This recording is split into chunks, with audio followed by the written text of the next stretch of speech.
Crime petrol city crimes अध्याय के आज के एपिसोड में आप सबका स्वागत है।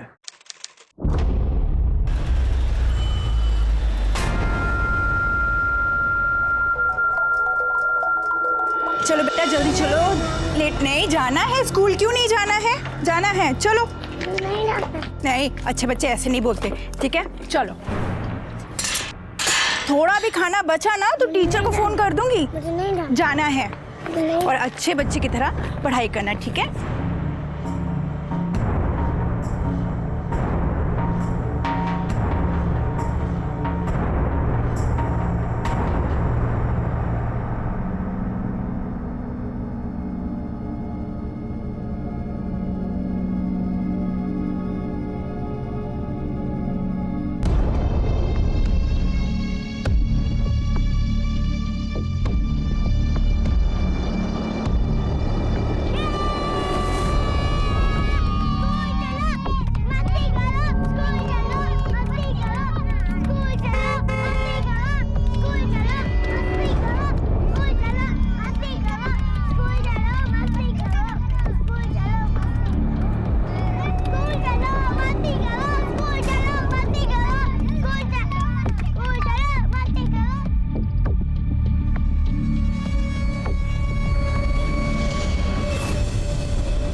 तुम लोग तेरे को बोला ना साले, क्या चाहिए?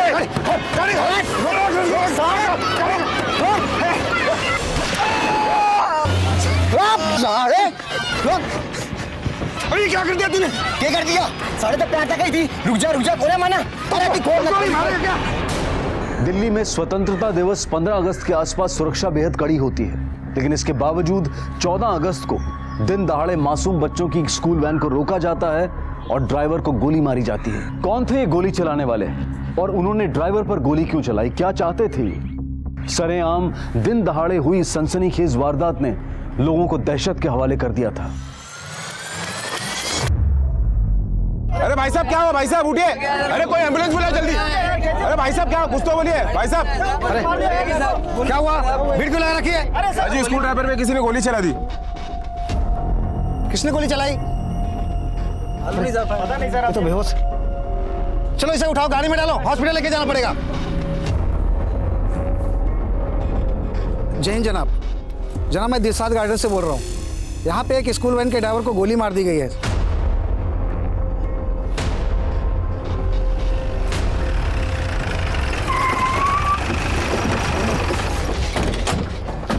विक्रम सर, क्राइम स्पॉट को येलो टेप से कवर करो। कोई भी यहाँ वहाँ घूमता फिरता नजर नहीं आना चाहिए। चलिए पीछे होइए आप लोग, चलिए पीछे कवर करो यहाँ से। ड्राइवर कहाँ है? जनाब ड्राइवर जिंदा था, मैंने कांस्टेबल पांडे से उसे जीटीबी हॉस्पिटल भेज दिया है। ये बच्चे कौन से स्कूल के हैं? जनाब बच्चे इतने डरे हुए हैं, कोई बच्चा कुछ बोल ही नहीं रहा है। निहारिका, बच्चे बहुत ज़्यादा डरे हुए हैं, तुम इनसे बात करो, बड़े प्यार से बात करना। इनकी स्कूल डायरी से इनके स्कूल का पता चल जाएगा। स्कूल वालों को इन्फॉर्म करो ताकि इनके पेरेंट्स को यहाँ बुलाया जा सके। सर क्या हुआ? क्यों रो रहे हो आप? हाँ, अभी आपको कोई परेशान नहीं करेगा।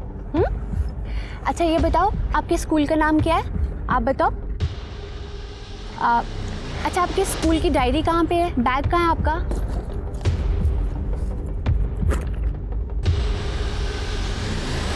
विक्रम, इन लोगों से पूछताछ करो, पता करो कि यहाँ एग्जैक्टली हुआ क्या था। ये हादसा बीच सड़क में हुआ है, किसी ने कुछ ना कुछ तो देखा होगा।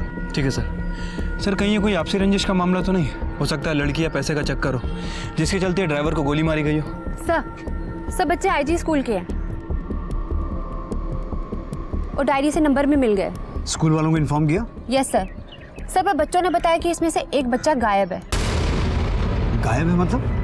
सर हो सकता है बच्चा गोली की आवाज़ सुन के कहीं छुप गया हो। नहीं सर, बच्चों ने बताया जिसने गोली चलाई वही उसे उठा के ले गए।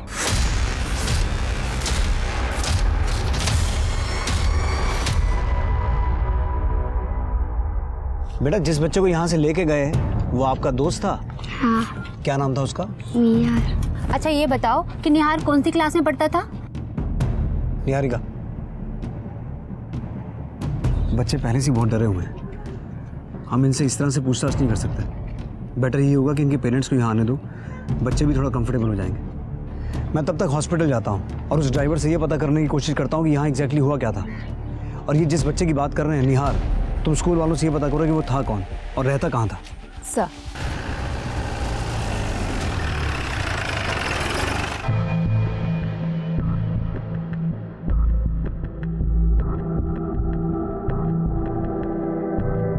एक्सक्यूज मी डॉक्टर,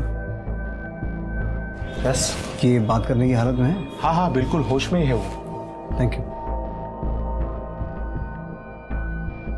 आज सुबह तुम्हारी वैन के साथ जो हादसा हुआ है, हमने सुना उसके बाद एक बच्चे को अगवा किया गया। जी जनाब। उस बच्चे का नाम निहार है? जी जनाब। थोड़ा डिटेल में बताओ कि क्या हुआ था। जनाब मैं रोज 6 बच्चों को स्कूल छोड़ता हूँ अपनी वैन में, लेकिन आज जैसे ही मैं छठे बच्चे को छोड़ने के लिए निकला, 2 लोगों ने बाइक पे मेरा पीछा किया। वो चिल्लाए जा रहे थे और बोल रहे थे वैन को रोकने के लिए। मैं घबरा गया, मैं उनकी बात नहीं माना और वैन में तेज चलाने लगा। कुछ दूर और जाने के बाद वो दोनों ने अपनी बाइक से मेरी वैन को ओवरटेक करके मेरे वाइन के सामने लगा दिया। उनमें से एक आदमी गन लेकर मेरी तरफ दौड़ते हुए आया और मुझे चिल्ला चिल्ला के वैन खोलने के लिए बोलने लगा। मैं उसकी बात फिर भी नहीं माना और मैं वैन चलाने की कोशिश करता, उससे पहले उसने मुझे गोली मार दी। मैं बेहोश हो गया सर। उसके बाद जनाब मुझे कुछ भी नहीं याद।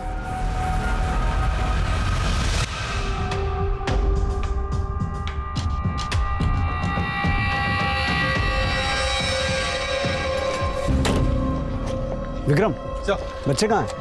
सर बच्चों को उनके माँ बाप ले गए। उस ड्राइवर ने भी कंफर्म किया यहाँ से एक बच्चे को किडनैप किया गया है। पता चला वो बच्चा कहाँ रहता है? यस सर, बाकी बच्चों के माँ बाप से पता चला है। उसका नाम निहार खन्ना है, 6 साल का है। और सर उसका फ़ोन नंबर और एड्रेस दोनों मिल गए हैं और 15 मिनट पहले मैंने इन्फॉर्म कर दिया है उन्हें।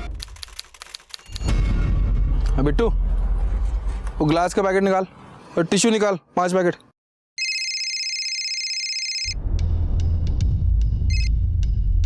हेलो, क्या?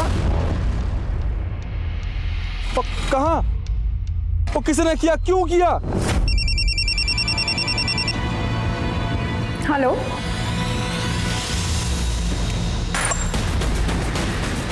क्या? वैन के ड्राइवर ने बताया कि 2 लोग थे बाइक पर। उन्होंने बच्चे को यहाँ से किडनैप किया, बाइक पे बिठाया और इस तरफ लेके गए। इसका मतलब है वो गाजियाबाद की तरफ गए हैं।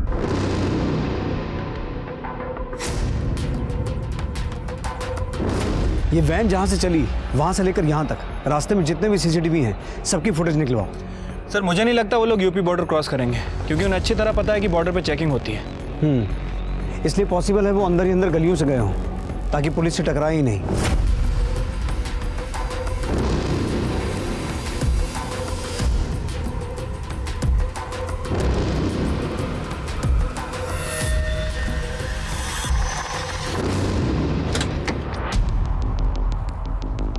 विक्रम, अगर वो लोग इस तरफ गए हैं तो इस तरफ यूपी बॉर्डर तक रास्ते में जितने भी सीसीटीवी हैं उनकी फुटेज भी चेक करो। हो सकता है हम उनकी लोकेशन का पता चले। ठीक है सर।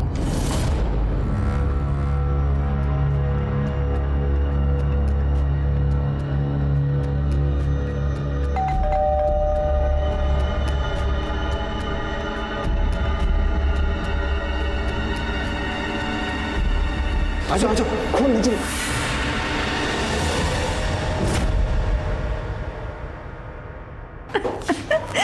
चुप हो जा मनीषा।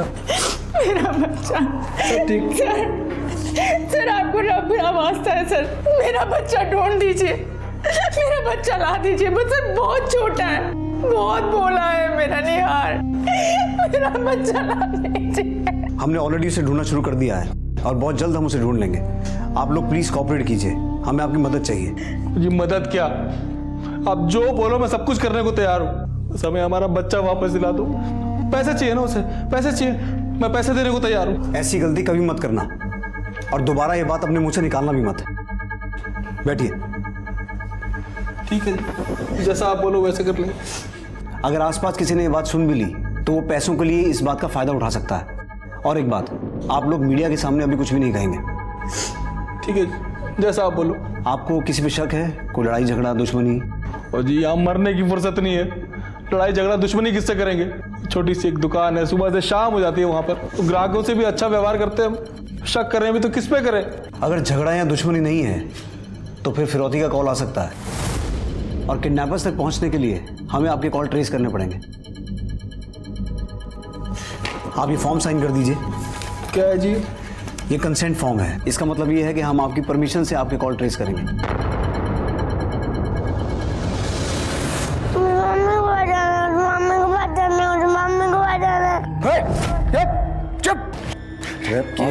पागल हो गया क्या? बच्चे को सही सलामत रखना हमें। हाँ ठीक है, कौन है करता, पर मेरी एक बात सुन ले तू साफ साफ। अगर इसके बाप ने पुलिस में कंप्लेंट करी ना या पैसे नहीं दिए तो सारी की सारी गोली इसकी छाती में ताड़ दूंगा। अरे देगा, उसका बाप भी देगा, लेकिन उस तब तक अपने आप को ठंडा रख। अरे भाई वो सब तो ठीक है, अरे पैसे के लिए इसके बाप को फोन कब करना है? हाँ, लेकिन उसके लिए हमें पहले किसी का मोबाइल मारना पड़ेगा, समझा? निहार को सही सलामत किडनैपर्स के चंगुल से छुड़ाने के लिए पुलिस ने अपनी पूरी ताकत इस केस में लगा दी थी। 600 पुलिसकर्मी लगातार मानो सड़क पर गश्त पर थे। 16 खबरियों को पुलिस ने मदद के लिए काम पर लगाया था और 250 हिस्ट्री शीटर्स को उठाया गया। पुलिस को लगभग 680 कैमरास की फुटेज को खंगालना पड़ा। लगभग 1 लाख मोबाइल फोन्स की छोटी से छोटी जानकारी हासिल करनी पड़ी। शहर के तकरीबन 30 मोबाइल टावर्स को ट्रेस किया गया। प्ले करो। विक्रम सर। कोई अपडेट? हाँ सर। सर ये देखिए, इस फुटेज में इन दोनों के बीच में एक बच्चा बैठा हुआ है, साहिबाबाद की तरफ जा रहा है, लेकिन बॉर्डर क्रॉस नहीं किया। प्ले करना। ये देखिए सर, आगे की किसी भी फुटेज में कैप्चर नहीं हुआ है। नंद नगरी वाला फुटेज दिखाओ। सर ये देखिए, अब ये नंद नगरी के सीसीटीवी से क्रॉस हो रहा है। फेस ठीक से दिखाई नहीं दे रहा है, पहचानना मुश्किल है। किसी और फुटेज में इनकी बाइक का नंबर मिला है? नहीं सर, नंबर तो और भी ज़्यादा धुंधला है। लेकिन सर एक चीज़ कंफर्म है, ये लोग बच्चे को लेके साहिबाबाद ही गए हैं। अपहरणकर्ता निहार को साहिबाबाद ले गए, लेकिन साहिबाबाद में कहां? क्योंकि साहिबाबाद कोई छोटा इलाका नहीं था एक बच्चे को तलाशने के लिए, और वो भी बिना किसी एड्रेस के, बिना किसी जानकारी के। दूसरे अपहरणकर्ता का चेहरा तो दिखा लेकिन साफ नहीं। लेकिन क्या इतनी जानकारी काफी थी इस तहकीकात को आगे बढ़ाने के लिए? और वो भी तब जब पुलिस के अपने खबरी और उनके पुराने रिकॉर्ड वाले अपराधी भी उसे पहचान नहीं पा रहे हैं। 48 घंटों तक भी जगदीश खन्ना को फिरौती के लिए कोई कॉल नहीं आया। और ये बात पुलिस के लिए हैरान कर देने से ज्यादा मुश्किलें खड़ी कर रही थी, क्योंकि अगर निहार का अपहरण पैसों के लिए नहीं किया गया था तो फिर अपहरणकर्ता का मकसद क्या था? और इस मामले की संजीदगी को देखते हुए इस केस में क्राइम ब्रांच ऑफिसर को नियुक्त किया गया।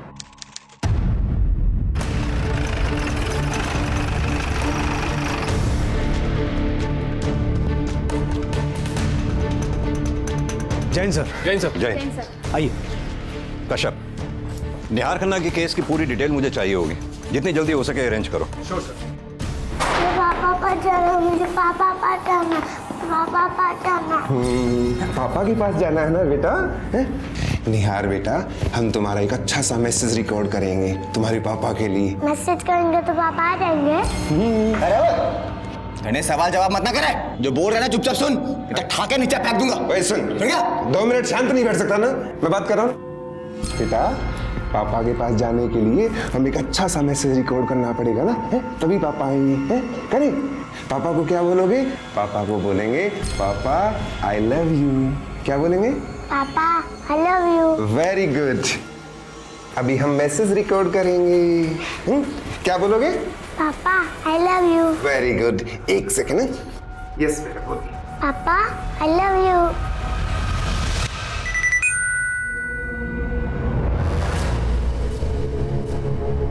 पापा I love you. Manisha, Manisha देखो, उन लोगों ने वीडियो भेजा निहार का। पापा आई लव यू। निहार, मेरा बेटा, मुझे मेरा बच्चा ला के दो, मुझे मेरा बच्चा ला के दो, मुझे मेरा बच्चा चाहिए। हेलो, तुम्हारा बेटा निहार हमारे कब्जे में है। सर, क्या हुआ? जगदीश खन्ना को फिरौती की रकम के लिए किडनैपर का फोन आ रहा है। जिस नंबर से फोन आ रहा है उसे ट्रैकिंग डालो, डिटेल्स निकालो और उस मोबाइल टावर की एग्जैक्ट लोकेशन निकालो जहां से फोन किया गया है। Okay sir.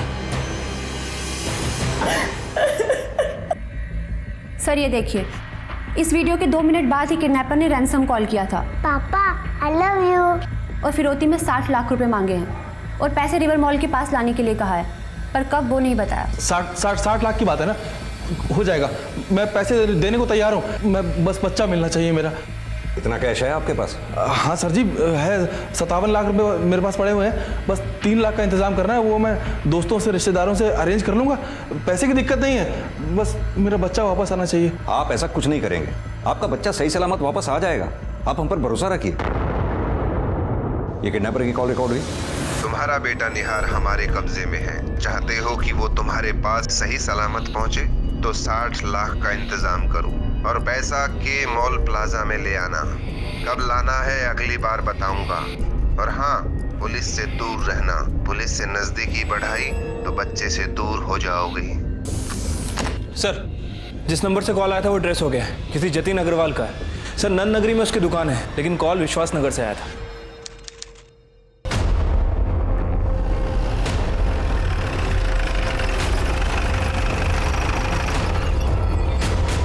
ये नंबर तो मेरा ही है, पर बात यह है कि सर मेरा मोबाइल तो कल दोपहर में ही चोरी हो गया था। मैंने तभी के तभी नंद नगरी थाने में मोबाइल चोरी होने की कंप्लेन की थी। जिन लोगों ने तुम्हारा फ़ोन चोरी किया था उनका चेहरा देखा था? नहीं सर, ये सब धोखे से हुआ था। हाँ ठीक है, लेकिन देखो कल माल पहुंच जाना चाहिए, कुछ भी हो जाए।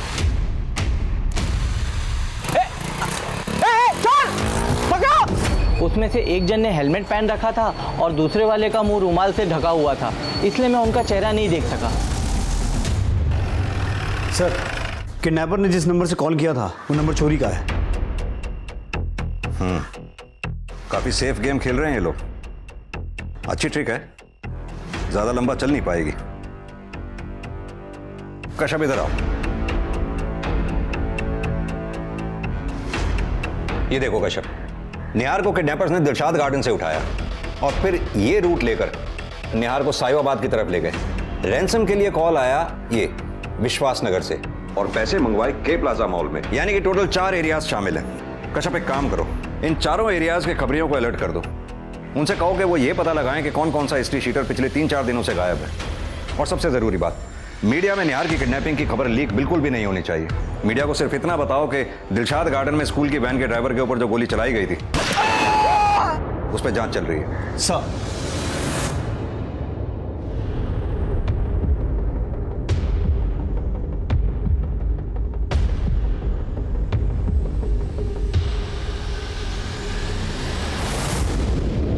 अरे कौन है? रहनी तेज है।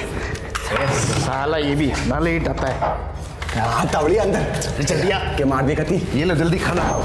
इसके बाद इसके पापा को फोन करना है, उसके लिए मोबाइल का जुगाड़ करना है, समझे? जल्दी खाना खाओ। बैठ बैठ आजा। तावड़ी कौन रे? सर, जगदीश खन्ना किसी से 60 लाख की बात कर रहा था। कह रहा था कि पैसे तैयार हैं। किससे बात कर रहा था? सर वो पता नहीं, लेकिन मैं नंबर ट्रेस कर रहा हूँ, जल्दी पता चल जाएगा। ट्रेस करो फटाफट। Okay sir.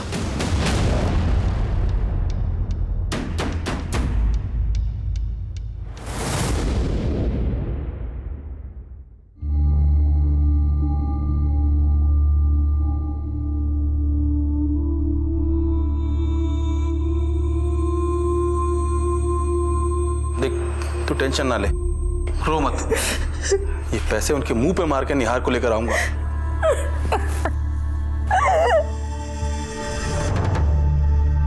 कहाँ जा रहे हैं आप? मैं बस वो दुकान तक जा रहा था अपनी। बैठिए। जी खन्ना साहब प्लीज बैठिए। लेकिन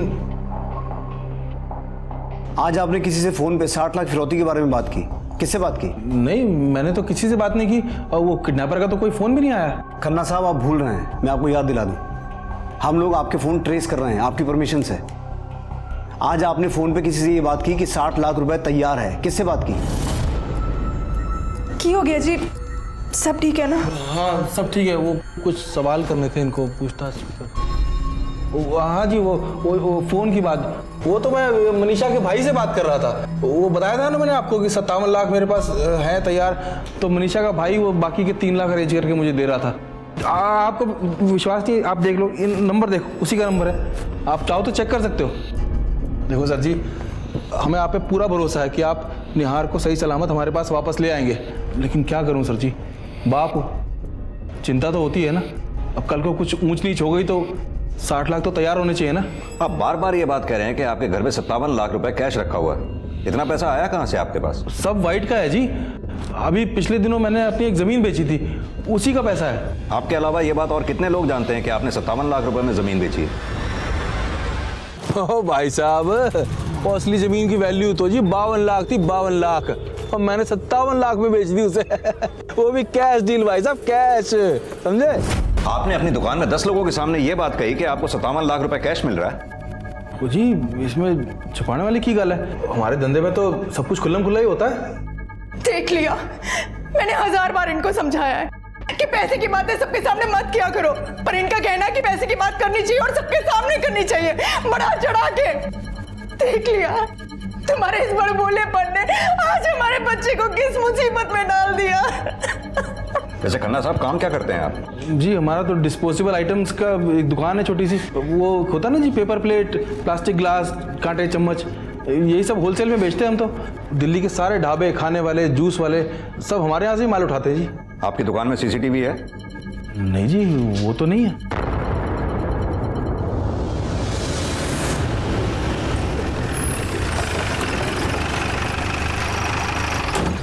कश्यप, हो सकता है खन्ना के किसी कस्टमर ने उसके 57 लाख रुपए की बात सुनी हो और उसी ने किडनैपिंग की प्लानिंग की हो, क्योंकि खन्ना के ज्यादातर कस्टमर या तो ढाबे वाले हैं या स्टॉल वाले।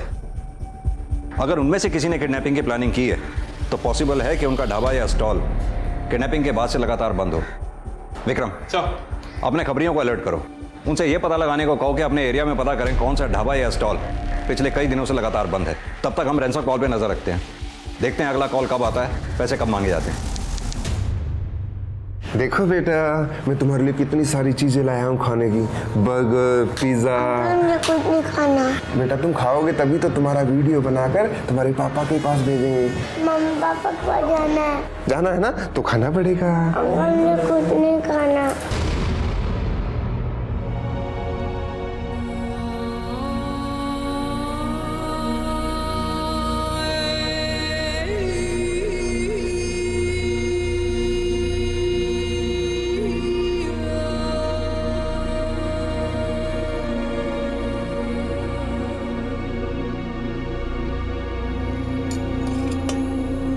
लो, थोड़ा खाना खा लो। नहीं, मुझे भूख नहीं।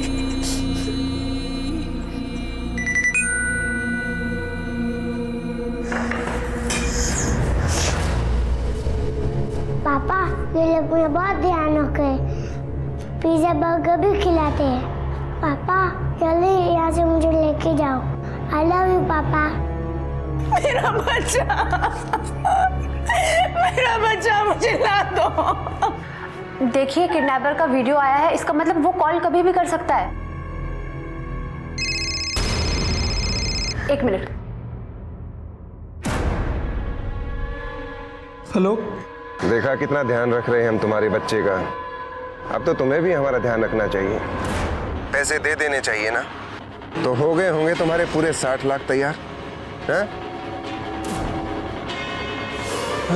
नहीं, 60 लाख पूरे नहीं हुए अभी, बस 1-2 दिन का टाइम दे दो, मैं सारे पैसे दे दूंगा। जल्दी कर, जल्दी पैसे तैयार रख।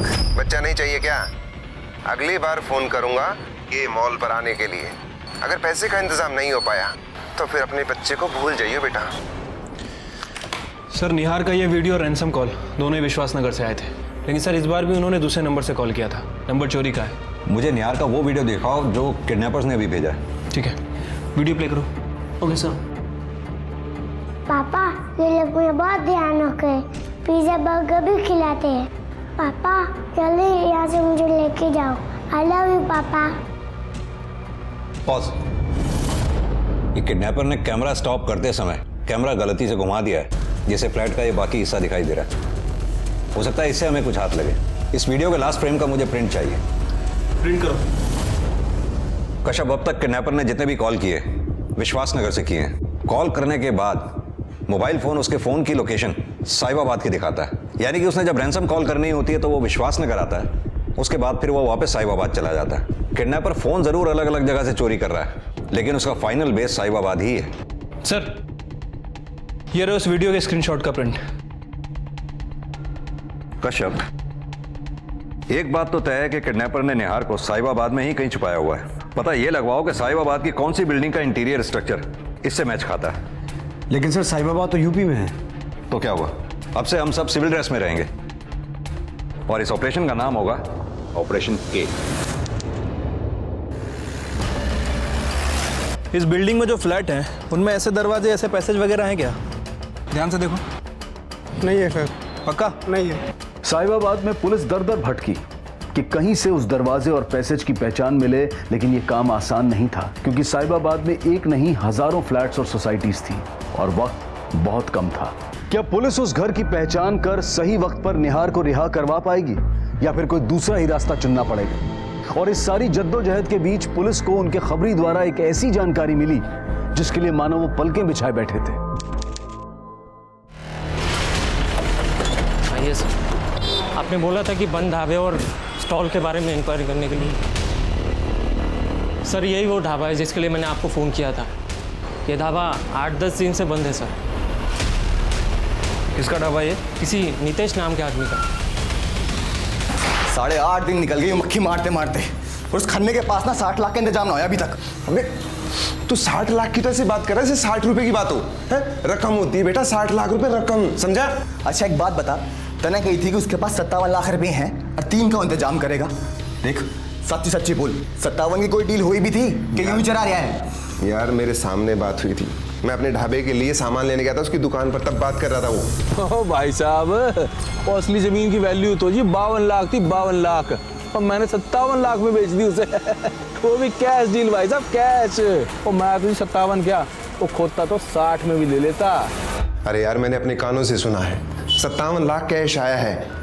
2-4 दिन ठंड रखो, पैसा पक्का आएगा। अरे मुझे तो लगता है 60 लाख रुपए ज्यादा मांग लिए। हाँ कुछ कम कर लेते हैं, 57 तो पक्के हैं ना, तो 57 ही सही। अरे ओ मामा 57 ही सही, मैं ना करता 54 भी कम कर लो अपने में था।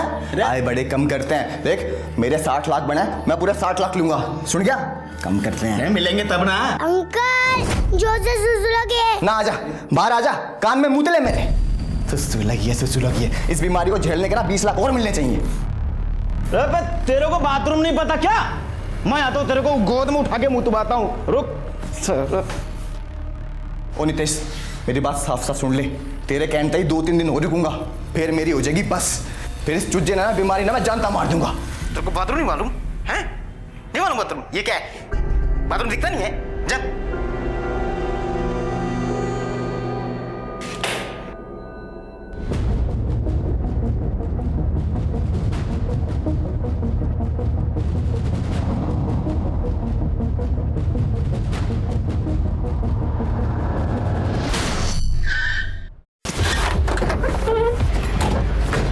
कौन सा घर है साहब? ये घर है। ये यहाँ तो ताला लगा हुआ है, पड़ोसी से पूछते हैं। 1 मिनट सुनिए जी सर। ये जो नीतेश आपका पड़ोसी है, जानते हैं आप इसे? हाँ जी साहब जी। इसके घर में ताला लगा हुआ है, पता है कहाँ गया होगा? साहब जी कुछ 8-10 दिन हो गए इसको देखा नहीं, और ढाबा भी बंद पड़ा है, और ना ही कोई इसका यार दोस्त आया इतने दिनों से। पता नहीं अचानक कहाँ चला गया। ठीक है, आपको थोड़ा पुलिस स्टेशन चलना होगा, कुछ पूछताछ करनी है। सर आइए सर, चलिए। क्या हो गया? इतनी बार क्यों कर दी? अंदर गया। अरे ऐसे के मुंह तराए हो?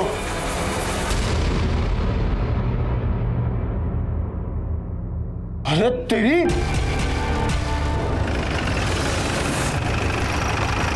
सतनाम, नितेश के दोस्तों को तो पहचानते होंगे, मेरा मतलब उसका कोई बेस्ट फ्रेंड? साहब जी ऐसे देखो तो सूर्य उसका बेस्ट फ्रेंड है, जो ढाबे पे उसका असिस्टेंट है, 24 घंटे उसके साथ ही रहता है, चाहे ढाबे पे तो चाहे घर पे। सतनाम आओ, तुम्हें कुछ दिखाना है। पहचानते हो उसे? सर धुंधला सा दिखाई दे रहा है, लेकिन देखने में नितेश जैसे लग रहा है। नितेश का स्केच बनवा सकते हो? जी सर।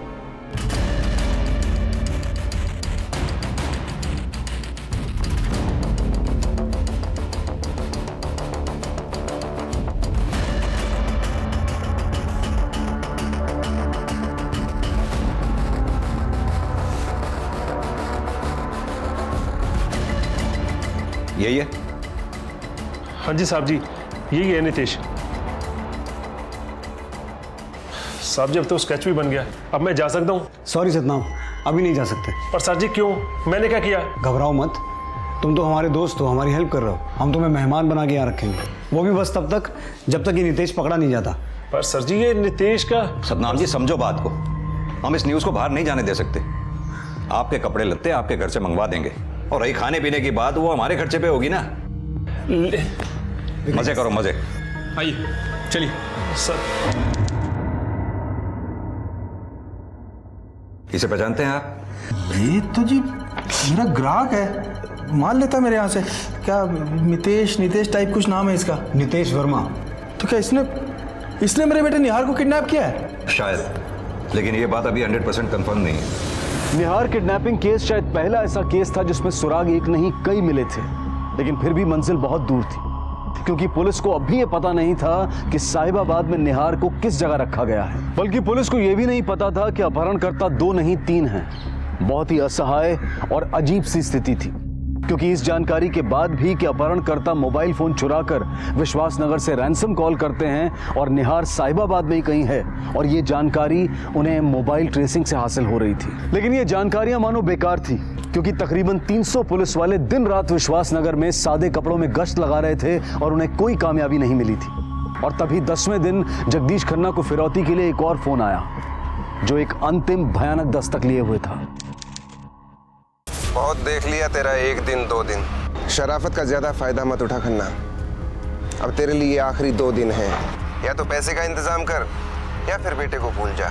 सिर्फ तेरी बेटे की लाश मिलेगी, सोच लो।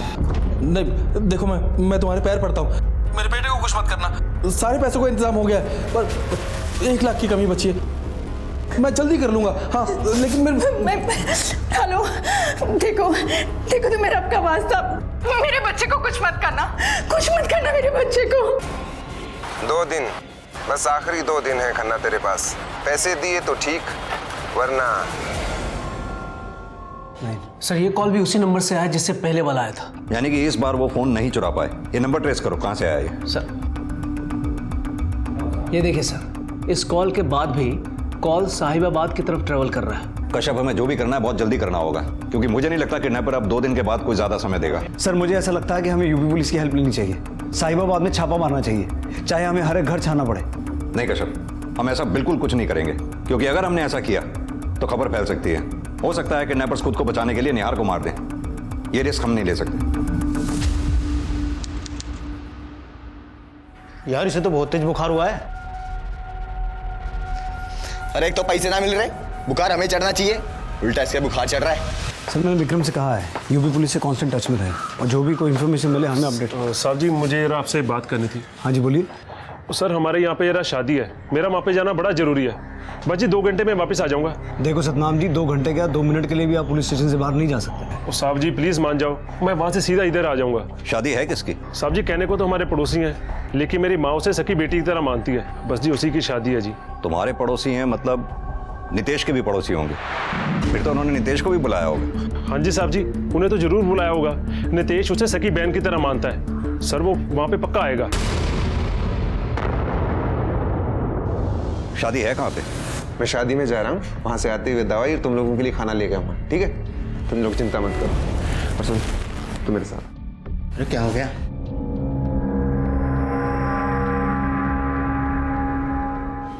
ये मैरिज लॉन का लेआउट प्लान है। अगर हमें लीड सही मिली है तो नितेश इस शादी में जरूर आएगा। आप सभी लोग सादी वर्दी में रहेंगे। कश्यप सर, सतनाम इस गेट पे खड़ा होगा और तुम सादी वर्दी में सतनाम के आसपास ही रहोगे। नितेश जैसे ही आएगा सतनाम आपको इशारा करेगा। विक्रम सर, आप ओपन एरिया में यहाँ गाड़ी के आसपास खड़े रहेंगे, ताकि जैसे ही नितेश आता है कश्यप सर तुम्हें चौकन्ना करेंगे। यहाँ 2 लोग सादी वर्दी में पार्किंग में खड़े होंगे। तुम्हें जैसे ही अलर्ट मिलता है तुम इन्हें अलर्ट करोगे। राइट सर, और यहीं हम उसे दबोच लेंगे। नहीं, आप लोग ऐसा कुछ भी नहीं करेंगे। अगर नितेश को जरा सा भी एहसास हो गया कि हमने उसको पकड़ने के लिए जाल बिछाया हुआ है, सबसे पहले वो अपने साथियों को इन्फॉर्म करेगा, जिससे निहार की जान को खतरा हो सकता है। इसलिए जब तक नितेश शादी में रहेगा उस पर नजर रखी जाएगी। शायद नितेश शादी से निकलने के बाद उस जगह पे जाए जहां उसने निहार को छुपा रखा है। हम उसको सेफ डिस्टेंस पे उसको फॉलो करेंगे ताकि निहार को सही सलामत उससे के चंगुल से छुड़ा सके और उसके पेरेंट्स को सौंप सके। और इस तरह पूरा होगा हमारा ऑपरेशन के। Any doubt? No sir. All the best.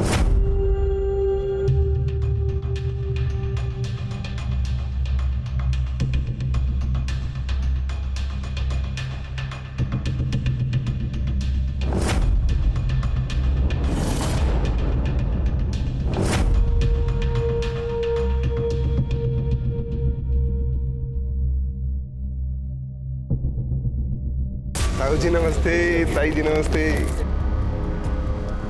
ओए और भाई नितेश, क्या हाल चाल है तेरे? ओए सतनाम, क्या तो क्या हाल चाल भाजी? और कहाँ गायब हो गया था तू? बस यार थोड़ा काम में लगा था। तू बता कैसा है? बढ़िया, चला अंदर चलते। चल चल आजा। शिकार आ चुका है, सब लोग तैयार हो, मैं अंदर जा रहा हूँ। Okay sir. नजर रखो, लेकिन इंस्पेक्टर कश्यप के अलावा बाकी सब थोड़े डिस्टेंस पे रहेंगे। नितेश को पता नहीं चलना चाहिए कि वो चारों तरफ से घिर चुका है। हमें किसी भी तरीके से उसके ठिकाने तक पहुंचना है। Okay? Okay sir.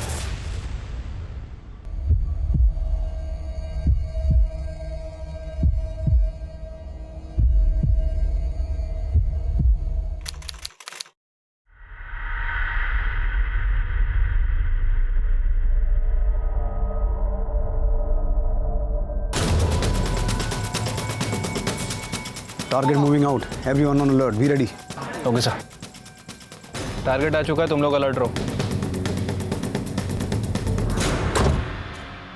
Target is on bike, be ready.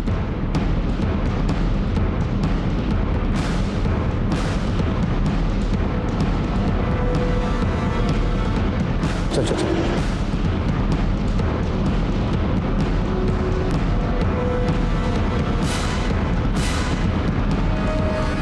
उसे पता नहीं चलना चाहिए कि हम उसके पीछे हैं। डिस्टेंस मेंटेन करो।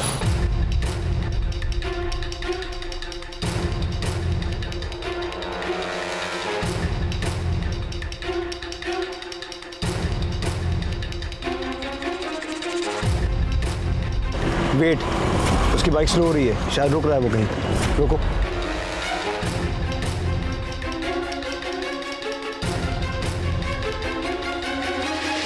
सर वो एक मेडिकल शॉप में गया है। हो सकता है कोई बीमार या जख्मी हो जिसके लिए दवा की जरूरत हो। जी सर।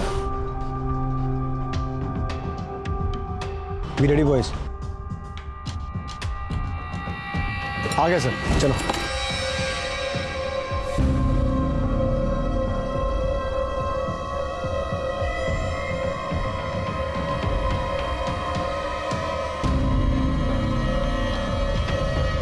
रुको रुको रुको, एवरीबडी ऑन होल्ड।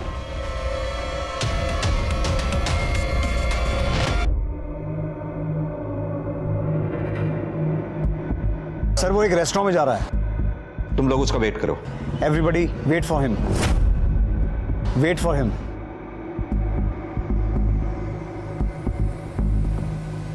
सर वो बाहर आ गए।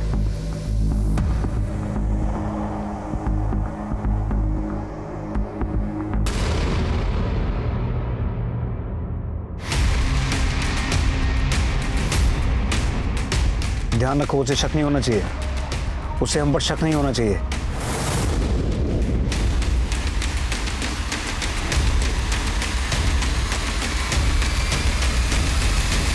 बॉयज, मुझे लगता है उसे शक हो गया कि हम उसे फॉलो कर रहे हैं। कश्यप, अगर उसे पता चल गया है कि तुम उसका पीछा कर रहे हो तो किसी भी तरीके से उसे धर लो। पीछा करो उसका, पकड़ो उसे।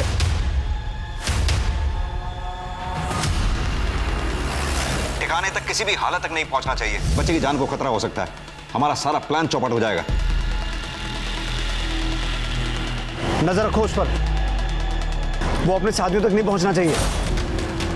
Boys boys, try to overtake him. Cover करो उसे।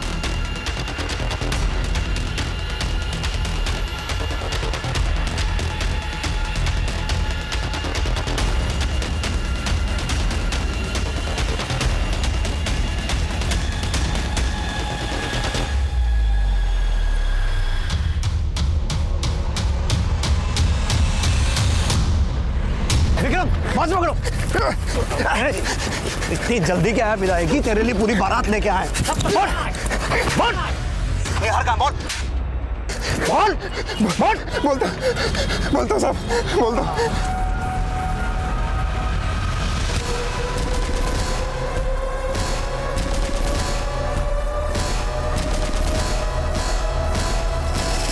अगर पैसे का इंतजाम नहीं हो पाया तो फिर अपने बच्चे को भूल जाइए बेटा। सर, इसने कबूल कर लिया है कि इसने निहार को किडनैप किया है। Good, very good. साहिबाबाद का एड्रेस है, शालीमार अपार्टमेंट। इसने ये काम अपने 2 साथियों के साथ मिलकर किया है, कमल और सूर्या। पूरे सेफ्टी मेजर्स के साथ शालीमार अपार्टमेंट पर धावा बोल दो। और एक बात ध्यान रखना, बच्चे को सकुशल वापस निकालना है, चाहे उसके लिए तुम्हें गोली भी चलानी पड़े। सर,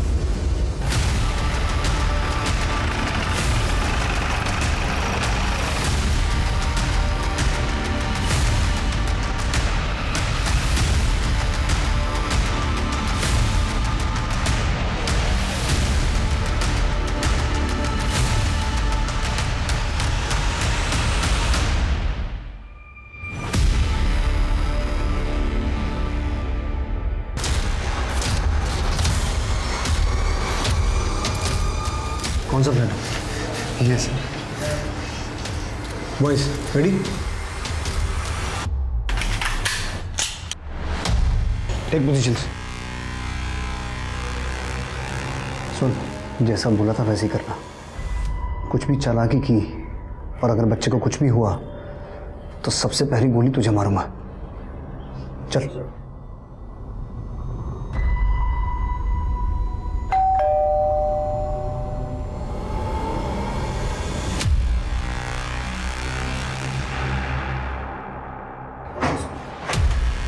हो गया, इतनी बार क्यों लगा दी? आजा।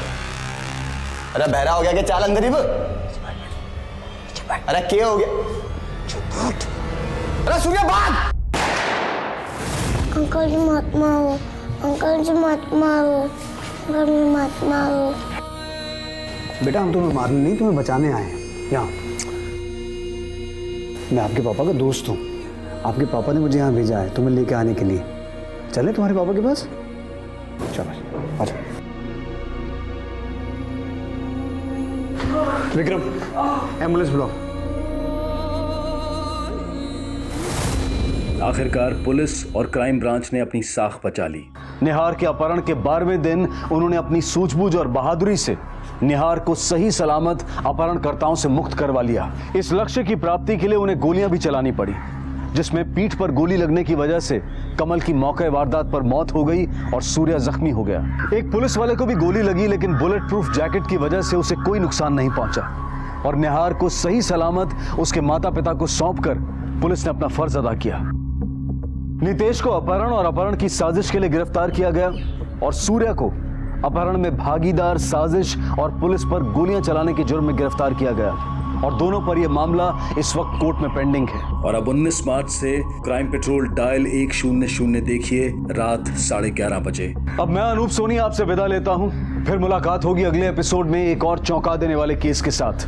तब तक अपना और अपने परिवार का ख्याल रखें और देखते रहें क्राइम पेट्रोल सिटी क्राइम्स। सबक एक को, सीख हम सबको। नमस्कार, आदाब। क्राइम पेट्रोल सिटी क्राइम्स अध्याय के आज के एपिसोड में आप सबका स्वागत है। गांव कस्बों से रोजाना कई लोग एक बेहतर जीवन शैली पाने के लिए शहरों का रुख करते हैं। उन्हें लगता है कि यहाँ वो केवल बेहतर रोजगार ही नहीं बल्कि एक बेहतर जीवन की शुरुआत भी कर सकते हैं, जिसके लिए उन्हें दिन रात संघर्ष करना पड़ता है। और ये संघर्ष इस हद तक होता है कि अच्छी जीवन शैली तो दूर बल्कि गुजारा करना भी मुश्किल हो जाता है।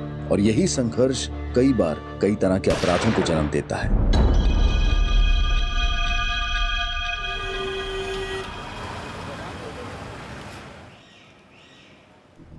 दया, डब्बा तैयार करो, हमको बहुत देर हो रहा है। हाँ हाँ बस कर रही हूँ, ला रही हूँ। दीदी, पापा को बोलो ना, सब स्कूल में कहते मेरी पूंछ निकल आई है, मैं बंदर हूँ। अदिति, पंकज, चलो स्कूल के लिए लेट हो रहा है, जल्दी जल्दी अपने टिफिन अपने अपने बैग में डालो। चलो आ जाओ।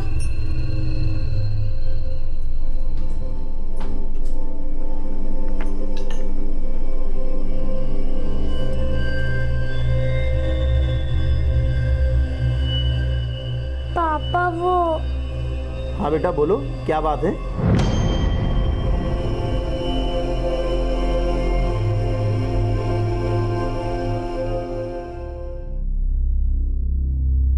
क्या बात है बेटा, कुछ कहना चाहते हो हमसे? बोलो, क्या हुआ?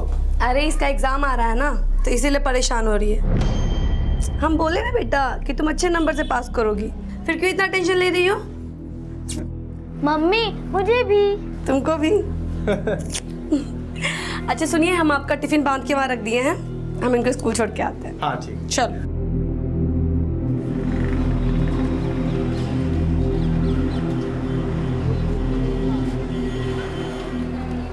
अरे रुको, हम ना छुट्टी के बाद यहीं पे आएंगे। कोई मस्ती नहीं और कहीं मत जाना, ठीक है?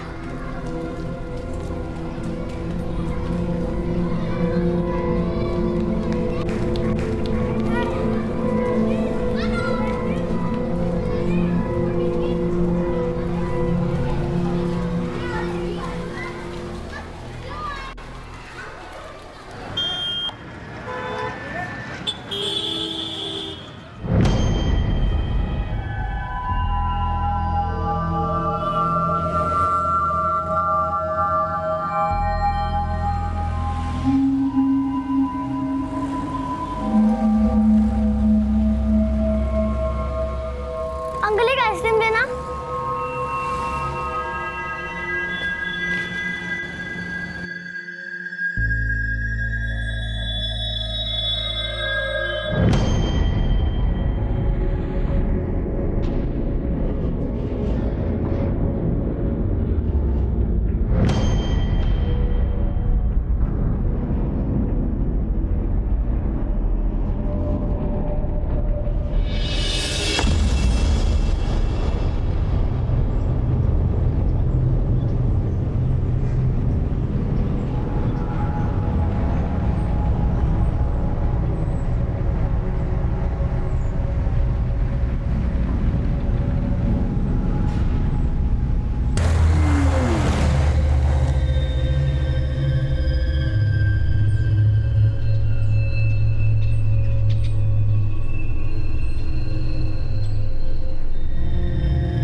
आलू कचालू बेटा कहाँ गए थे?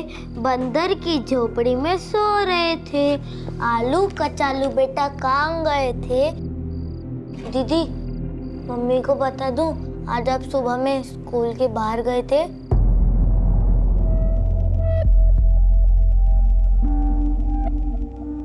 और कैसे हो?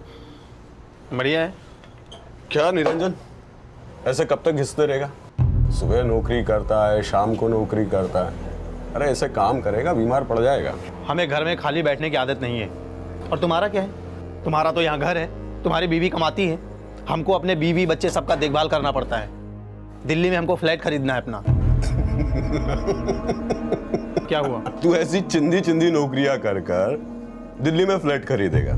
तू, ये दिल्ली है, यहाँ फ्लैट खरीदना इतना आसान नहीं है। मेरी बात मान, अपनी बीवी को भी काम पर लगा दे। हम तुम्हारी तरह अपनी बीवी का कमाई नहीं खाते हैं, समझ गए? और तुम्हारा क्या है? तुम्हारे तो बच्चे हैं नहीं, हमारे दो बच्चे हैं, कौन देखभाल करेगा उनका? हमारी बीवी काम पर जाएगी, कौन संभालेगा बच्चों को? बहुत गर्म मिजाज है तू। ये शहर ना हम जैसे लोगों को जिल्लत की रोटी खाना सिखा देता है, इसलिए कहता हूँ कि अपनी बीवी को काम पर लगा दे, समझा? ये क्या बात तमीज है निरंजन? हाँ, तूने जिल्लत की रोटी खाना सीख लिया है ना?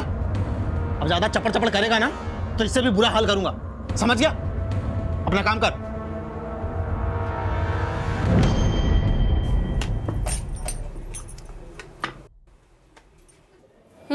देख ली सीरियल? हाँ मम्मी। और अदिति कहाँ है? वो दूसरा शो देखने लगी क्या? नहीं मम्मी, दीदी तो पहले आ गई। अदिति तो घर पे आई नहीं, कहाँ है वो?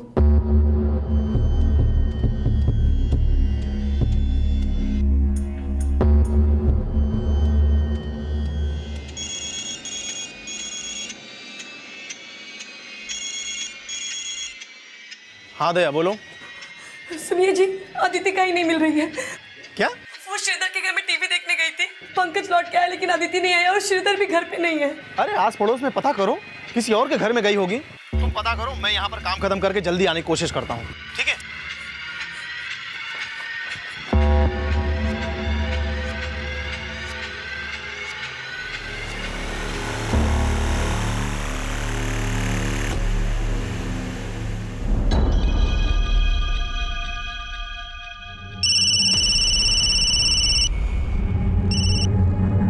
हाँ दया, हम चारों तरफ देख लिए, कहीं कुछ पता नहीं चल रहा है। हमको तो बहुत चिंता हो रहा है। आते हैं। अरे भाई, वो मेरी बेटी अदिति को देखा क्या? यहीं पे खेल रही थी शाम को। अरे निरंजन भाई, कौन सी दुनिया में हो? ये दिल्ली है दिल्ली, यहाँ रोज बच्चे गायब होते हैं। जल्दी पुलिस को फोन करो। हाँ।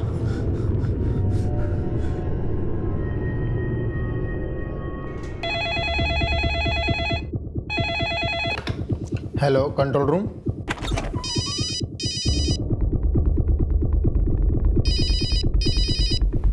हेलो, इंस्पेक्टर गौतम मिश्रा है। आप डिटेल्स भिजवाइए, मैं दिखवाता हूँ। आई लुक इनटू इट, आप जल्दी से डिटेल्स भिजवाइए। जी।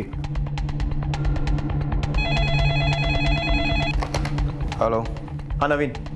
Yes sir. Yamuna Vihar Janta colony से एक लड़की लापता हुई है, 7 साल की है, नाम अदिति है। मैं डिटेल्स भेज रहा हूँ, फौरन वहाँ पहुँचो। Okay sir.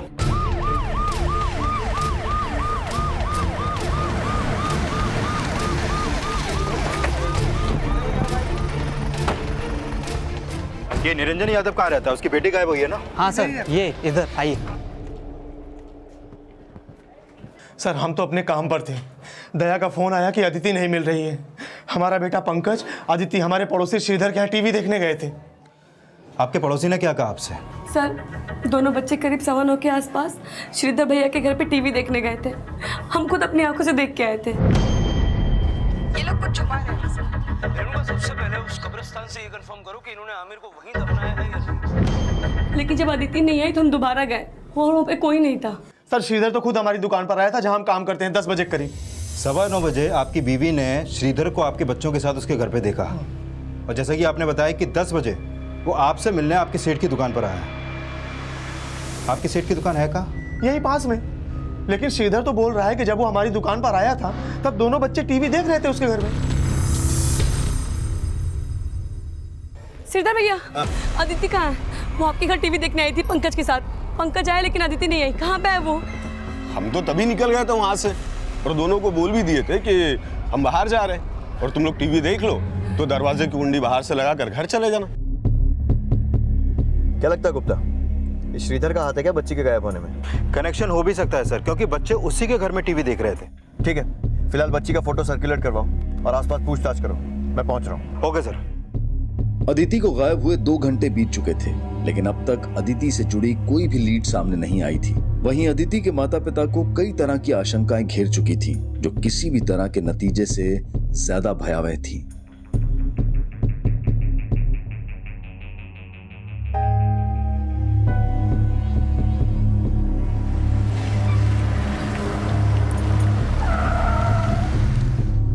सर, यहाँ किसी ने भी अदिति को यहाँ से बाहर जाते हुए नहीं देखा है, और पेट्रोलिंग टीम से भी अभी तक कोई अपडेट नहीं मिला है। मतलब किसी इनसाइडर का काम हो सकता है। मलिक, जितने भी घर हैं हर घर में सर्च करो।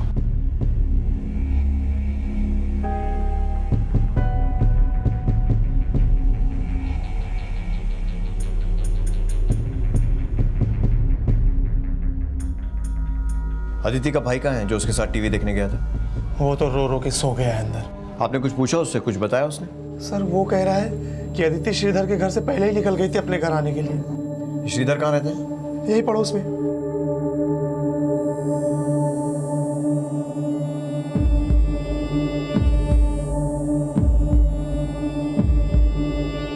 जब अदिति गायब हुई कहाँ था तू? साहब, वो निरंजन जहाँ काम करता है ना, उसके बराबर में दारू का ठेका है, वहीं गया था दारू लेने के लिए। लेकिन साहब, जब मैं घर से निकला था ना, तब अदिति और पंकज टीवी देख रहे थे। वापस आया तो पता चला कि अदिति गायब हो गई। अकेला रहता है घर में? नहीं साहब, बीवी भी है। वो पास ही में एक फैक्ट्री है, वहाँ पर एम्ब्रॉयडरी का काम करती, नाइट शिफ्ट है उसकी साहब। वो रोज काम करती है और तू रोज दारू पीता है? नहीं, मतलब कभी कभी मन करता है तो पी लेता हूँ।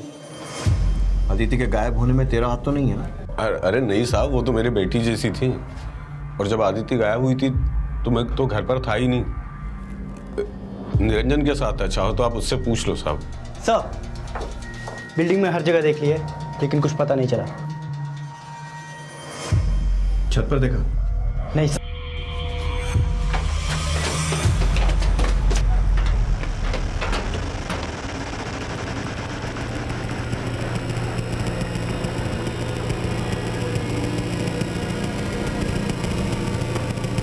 नवीन सर,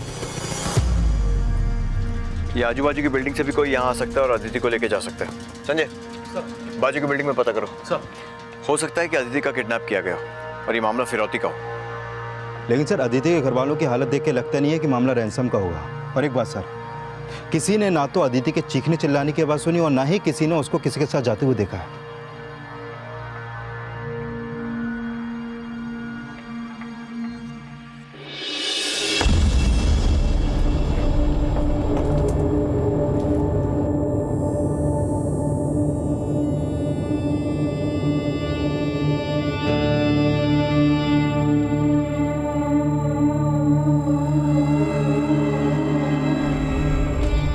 Let's go.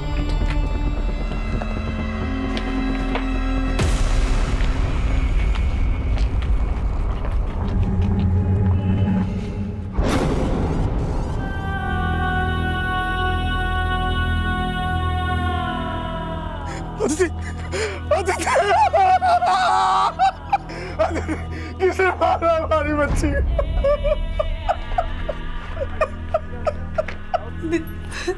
अरे मुझे कोई कुछ बता क्यों नहीं रहा? कहाँ है अदिति? है अदिति, है इधर ही है। मेरी बेटी कहाँ है? नवीन लगता है कोई फुसलाकर इस बच्ची को उस छत पर लेकर आया होगा। वहाँ इसके साथ सेक्सुअल असॉल्ट किया और उसके बाद वहीं पर मार दिया। अब ऐसा करने वाला इन दोनों बिल्डिंग में रहने वाला कोई भी हो सकता है। यहाँ रहने वाले हर आदमी की लिस्ट बनाओ। हो सकता है शायद किसी की इस पे पहले से बुरी नजर हो। अदिति के अड़ोस पड़ोस में रहने वाले हर इंसान की डिटेल्स ली जा रही थी।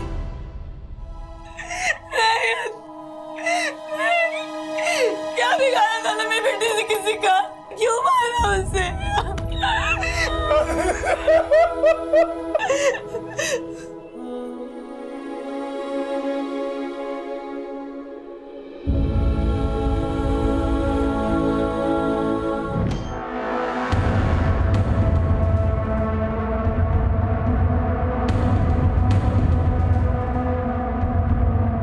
पहले तू खुद अपने फ्लैट से निकला, फिर अदिति को इशारे से बुलाया और तू ही उसे अपने साथ लेके छत पे गया, उसका रेप किया, उसे मार के फेंक दिया। नहीं सर, मेरा यकीन करो, मैंने कुछ नहीं किया। मेरा यकीन करिए सर।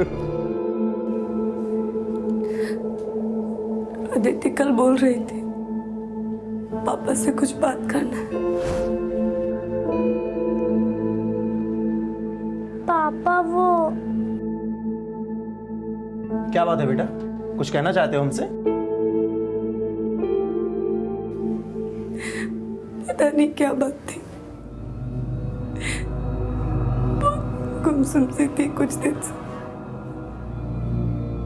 कल पंकज बोल रहा था कि स्कूल से भी कहीं बाहर गई थी। मम्मी वो आप जब हमें स्कूल छोड़ के गई थी तभी दीदी स्कूल के बाहर चले गई थी। क्या? तुमने ये बात हमको पहले क्यों नहीं बताई? हमने बात की थी उससे, लेकिन वो रोने लगी। हमें लगा आप काम से आओगे तो हम आपको सब बता देंगे, लेकिन दोनों टीवी देखने चले गए।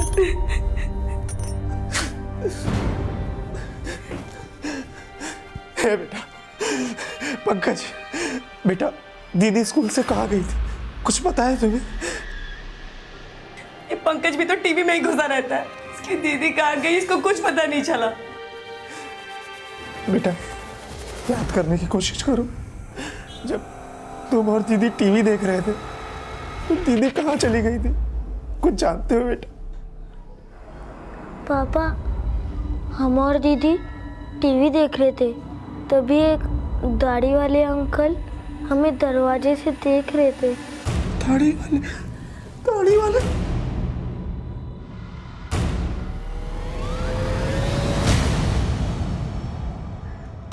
अंकल, दीदी उस दाढ़ी वाले अंकल के साथ ही गई थी। आप जानते हो उन्हें? कौन थे वो?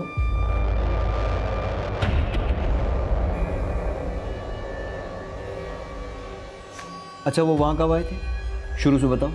हम और दीदी टीवी देख रहे थे, तभी श्रीधर अंकल चले गए। बच्चों मैं बाहर जा रहा हूँ, तुम लोग टीवी अगर देख लो तो बाहर से दरवाजा लगाकर बंद कर देना। सुमित के घर के आसपास पूछताछ करो। मुझे लगता है कि सुमित के साथ दी एक सेकंड रुको ना, खत्म होने को है, साथ में चलेंगे। सकता है या फिर कोई करीबी। जिस पे भी डाउट आ रहा है उठा लो। सर हमने देखा दीदी उस दाढ़ी वाले अंकल के साथ ही गई थी। सर आपको एक बात और बतानी थी। क्या? पंकज बता रहा था कि अदिति कल स्कूल से कहीं बाहर गई थी और छुट्टी होने पर आई थी। कहाँ चली गई थी? ये तो पंकज को भी नहीं मालूम, लेकिन अदिति ने ऐसा पहले कभी किया नहीं है। क्या उसको स्कूल में किसी से कोई परेशानी थी? लगता तो नहीं सर। पैसों की तंगी की वजह से इस बार हम सही समय पर फीस नहीं जमा कर पाए थे, तो इन दोनों को प्रिंसिपल ने सजा दी थी। हमें और दीदी को क्लास के बाहर खड़ा किया था।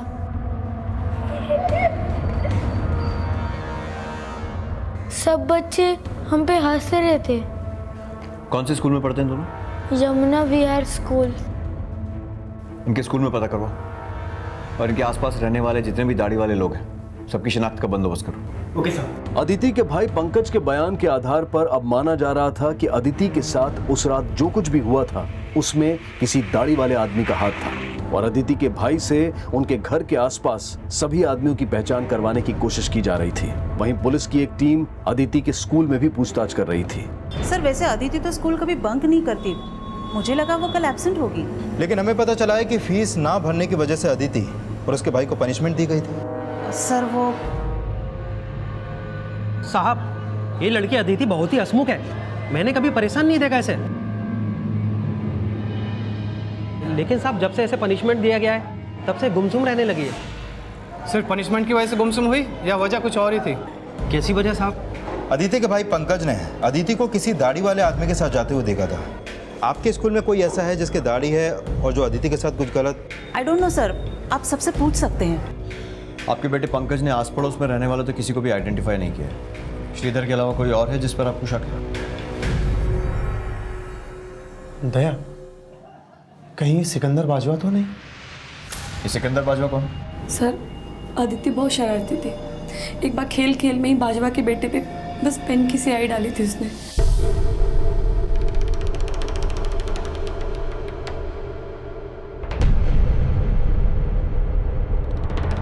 निरंजन, तेरी लड़की ने मेरे बेटे का 1000 रुपए का शर्ट खराब किया है, पैसे देने होंगे तुझे। अंकल सोनू ने भी एक बार मेरे ऊपर इंक फेंकी थी। चुप रह चीरी मेरी, पूरी सोसाइटी को पता है तू कितनी शैतान है।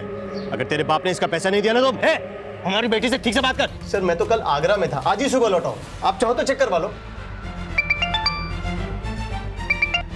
हाँ नवीन बोलो। सर स्कूल के गेट कीपर से एक इन्फॉर्मेशन मिली है।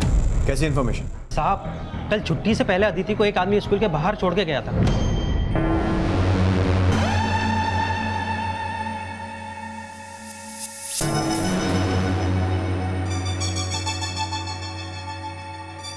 रुक बेटा रुक,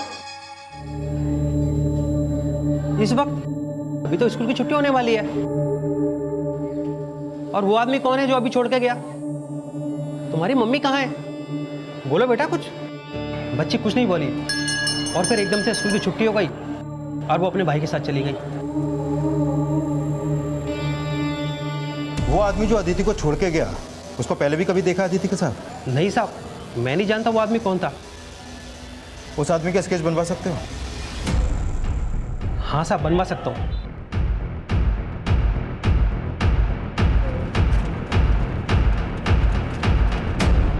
सर अदिति का पोस्टमार्टम करने वाले डॉक्टर का कॉल आया था। उनका कहना है कि अदिति की बॉडी पर सेक्सुअल असॉल्ट के कोई साइन नहीं है और उसकी बॉडी पर जो चोट के निशान है वो भी उसके मर्डर के बाद के हैं। उसका मर्डर गला काट के किया गया सर। लेकिन गुप्ता, खून के छींटे उस बिल्डिंग की छत पर थे जहां अदिति रहती थी, मतलब उसका मर्डर वहां पे करके उसे दूसरी छत पर फेंका गया। गुप्ता, अगर अदिति के साथ सेक्सुअल असॉल्ट नहीं हुआ है तो फिर इसके मर्डर का क्या मोटिव हो सकता है? उस बच्ची का या उसके परिवार का ऐसा कौन दुश्मन हो सकता है जो इतनी बेरहमी से एक बच्ची को मारेगा? लेकिन अदिति के भाई का कहना है कि उसने किसी दाढ़ी वाले के साथ अदिति को जाते हुए देखा था। दीदी उस दाढ़ी वाले अंकल के साथ ही गई थी।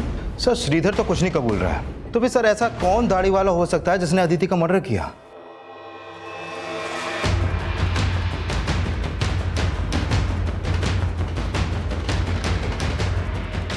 वॉचमैन के बयान के आधार पर उस इंसान का स्केच तैयार किया गया जिसने अदिति को स्कूल छोड़ा था और पूछताछ के दौरान उस अनजान शख्स से जुड़ी एक अहम लीड पुलिस के हाथ लगी। साहब इस आदमी और बच्ची को तो मैंने देखा यहाँ। इस बच्ची ने मुझसे आइसक्रीम खरीदी और उसी सीधा पार्क में चली गई।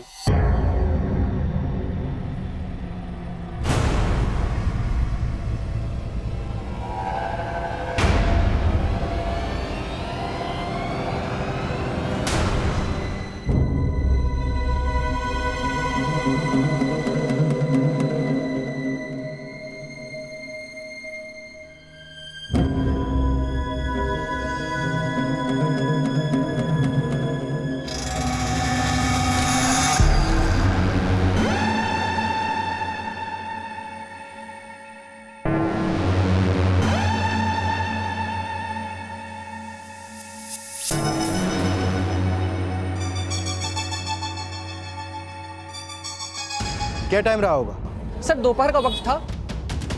इस बच्ची और इस आदमी के बारे में कुछ और जानते हो तुम? सर इस आदमी के बारे में तो नहीं, लेकिन इस बच्ची के बारे में जानता हूँ सर। ये अक्सर जो है हमारे यहाँ आइसक्रीम खरीदने आती थी सर ये। लेकिन सर कल इसके पास 100 के कई सारे नोट थे। अरे इतने सारे पैसे कहाँ से लाई बिटिया? आपसे मतलब 10 रुपए काट के 90 रुपए वापस करो। हिसाब किताब में तो बिटिया बहुत तेज हो। पहले तो 10-10 रुपए वाले आइसक्रीम 5-5 रुपए में खा के जाती थी, दोस्तों को भी खिलाई। ये पुराने वाले 100 रुपए भी रख लो। मैं जो दोस्तों के साथ खाए थे ना वो भी रख लो, और ये एक्स्ट्रा वाले भी रख लो। अरे अरे बिटिया बिटिया बिटिया बिटिया बिटिया, ये लो, हमने अपने पैसे काट लिए और ये पैसे ले लो।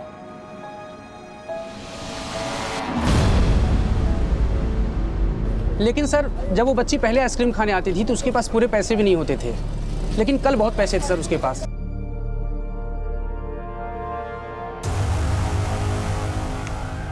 यही वो आदमी है जिसे अदिति के साथ देखा गया था स्कूल के बाहर। पहचानते हैं इसे?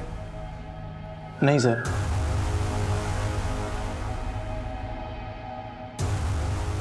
सर ये तो यहीं का एक इलेक्ट्रीशियन है। इलेक्ट्रीशियन? हाँ सर, शंकर नाम है इसका, और मार्केट में इसकी दुकान है और यहीं बगल में रहता है। साहब मुझे क्यों गिरफ्तार कर लिया? सब पूरी बात तो बताइए। साहब मैं मानता हूँ दोपहर को उस बच्ची को मैंने उसके स्कूल के बाहर छोड़ा, लेकिन साहब मैंने ऐसा कुछ भी नहीं किया। तो फिर अदिति के साथ पार्क में कर क्या रहा था तू? मैं पार्क के पास से जा रहा था तो उस बच्ची को मैंने पार्क में अकेले देखा। बेटा क्या हुआ, स्कूल नहीं गया आज क्या? लेकिन साहब उसने मुझसे कोई बात नहीं की। साहब वो काफ़ी घबराई हुई लग रही थी, इसलिए मैंने उसे स्कूल के बाहर छोड़ दिया जाके। सर आजकल आए दिन बच्चों के साथ पता नहीं क्या क्या होता रहता है, इसलिए मैंने इंसानियत के नाते उस बच्ची को स्कूल के बाहर छोड़ दिया। तू बातें तो बहुत अच्छी कर रहा है, लेकिन तेरी बातें सुनकर एक कहावत याद आ गई, मुंह में राम बगल में छुरी। साहब आप कहना क्या चाहते हैं? यही कि शायद गंदी नज़र से तू उससे रोज मिलता हो और पैसे का लालच देकर उससे जान पहचान बढ़ा रहा था। नहीं साहब हमने ऐसा कुछ भी नहीं किया। वो हम पता लगा लेंगे।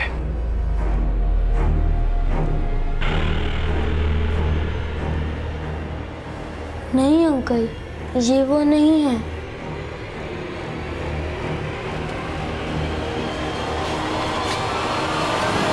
एक बात और पता चली हमें, उस दिन अदिति के पास 600-700 रुपए थे।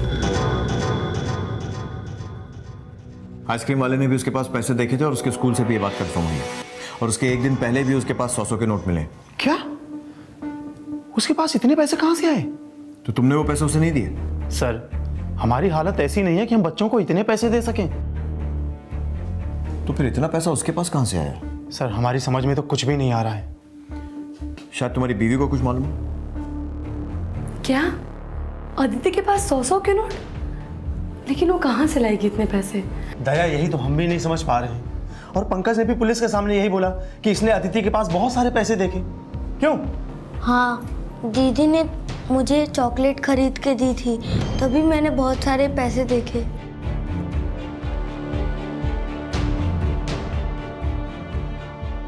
दीदी इतने सारे पैसे आपको किसने दिए? दीदी ने हमें कुछ नहीं बताया। और तूने हमें पहले क्यों नहीं बताई ये बात? हमें लगा अब दीदी के ऊपर गुस्सा करोगी। निरंजन की आर्थिक स्थिति बेहद कमजोर थी और ऐसे में निरंजन की 7 साल की बेटी के पास 700-800 रुपए होना काफी चौंका देने वाली बात थी। आखिर अदिति के पास इतने सारे पैसे कहां से आए? क्या आर्थिक तंगी में पली अदिति को कोई इतने पैसे देकर बहला रहा था? क्या वजह थी कि हमेशा खुश रहने वाली अदिति अपनी हत्या से 2 दिन पहले से उदास नजर आ रही थी? उसकी हत्या में उसके पास देखे गए पैसों का क्या कनेक्शन था?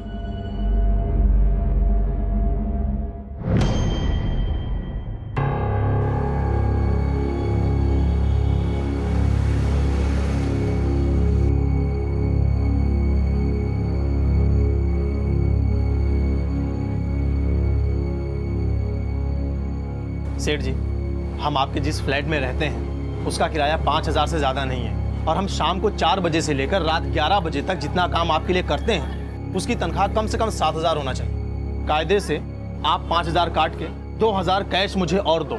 तुमने खुद माना था कि तुम मेरे यहाँ पर नौकरी करोगे और मैं तुमसे भाड़ा नहीं लूंगा। जो बात तय हुई थी ना, उसी पे रहो तुम।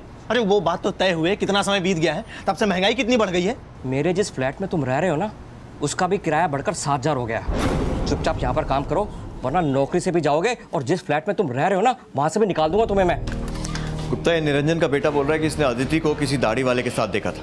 दीदी उस दाढ़ी वाले अंकल के साथ ही गई थी। लेकिन किसी को आइडेंटिफाई नहीं कर रहा है। अब इसने वाकई में किसी को देखा था या नहीं, चक्कर कुछ समझ में नहीं आ रहा है। सर 7 साल का बच्चा, हो सकता है उसने चेहरा ठीक से न देखा हो, लेकिन ये साफ है कि बच्चे श्रीधर के घर में टीवी देख रहे थे और अदिति के पास पैसा था। श्रीधर बेकार है, कोई काम धंधा नहीं करता और ऊपर से शराबी भी है, तो हो सकता है कि अदिति के पास इतना पैसा देखकर उसके मन में लालच आ गया, वही अदिति को छत पर ले गया और पैसे छीनने के चक्कर में उसको मार दिया होगा। सर मैंने अदिति के पास कोई पैसा नहीं देखा। माना कि साहब मैं खुद कुछ नहीं कमाता हूं, लेकिन मेरी बीवी तो कमाती है ना साहब, वो खुद मुझको पैसा देती दारू के लिए। साहब आप बिना किसी सबूत के मेरे पति पर कैसे इल्जाम लगा सकते हैं? उसने दाढ़ी रखी है, इसका मतलब ये थोड़ी ना कि वो किसी की भी जान ले सकता है। आप निरंजन से क्यों नहीं पूछते?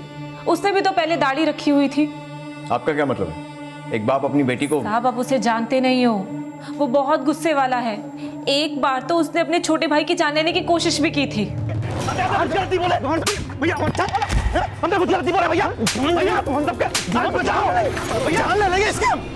तुमने अपनी बीवी के लिए हमारी जान लेने की कोशिश की, हम छोड़ेंगे नहीं तुम्हें, मार डालेंगे तुमको। अब माना साहब कि मेरा पति दारू पीता है, लेकिन निरंजन तो उससे भी ज्यादा गुस्से वाला है। देखिए साहब, हम नहीं जानते कि उसकी बेटी को किसने मारा है, लेकिन हम सच कह रहे हैं कि हमारे पति ने कुछ नहीं किया है।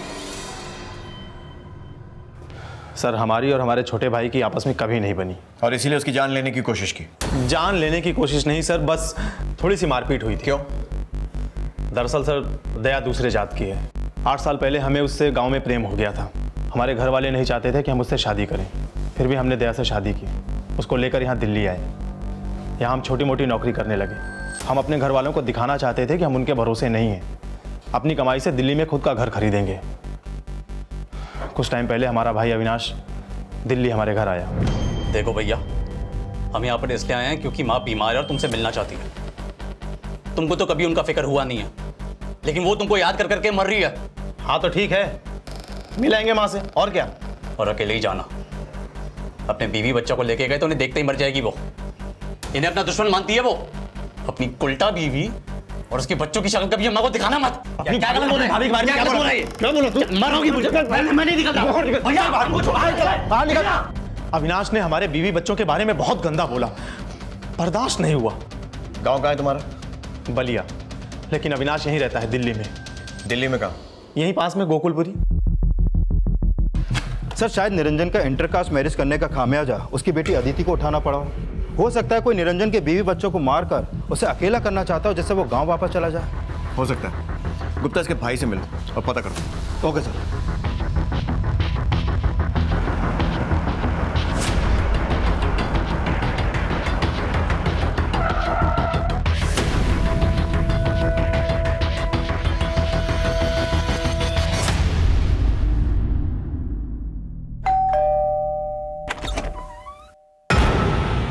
साहब ये सच है, निरंजन एक दूसरी जात की औरत के साथ शादी करके हमारे पूरे खानदान का नाम उसने मिट्टी में मिला दिया है। लेकिन हम आपको सच कह रहे हैं, हम यहाँ पे बस अपना काम धंधा करने आए हैं। हमारी बीमार माँ उससे मिलना चाहती है और ये बताने के लिए मैं उसके घर गया।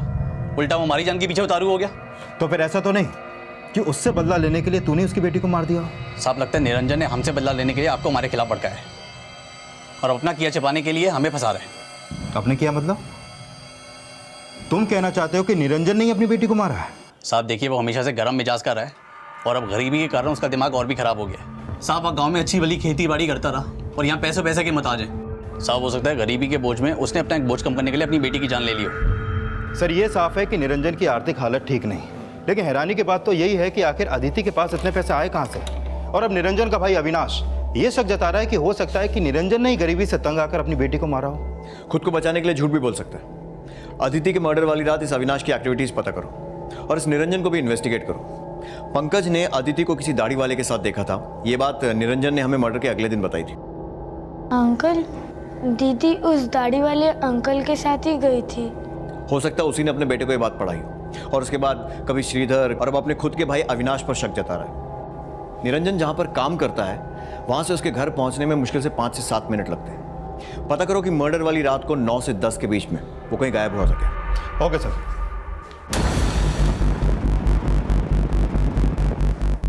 सर मैं तो रोज़ रात को 8 बजे दुकान से निकल जाता हूँ और मेरे बाद रात 11 बजे तक निरंजन अकेला इस दुकान को संभालता है। सर उसके अलावा यहाँ पर और कोई वर्कर भी नहीं है, इसलिए वो तो दुकान को छोड़ के जा नहीं सकता। मतलब आप साफ कर रहे हैं कि निरंजन का अपने बेटे के मर्डर में कोई हाथ नहीं है? सर मैं मानता हूँ कि उसे पैसों की तंगी थी, इसी वजह से वो मेरा भाड़ा भी नहीं दे पा रहा था और इसलिए मैंने उसको यहाँ पर नौकरी दी और उसका भाड़ा माफ़ कर दिया।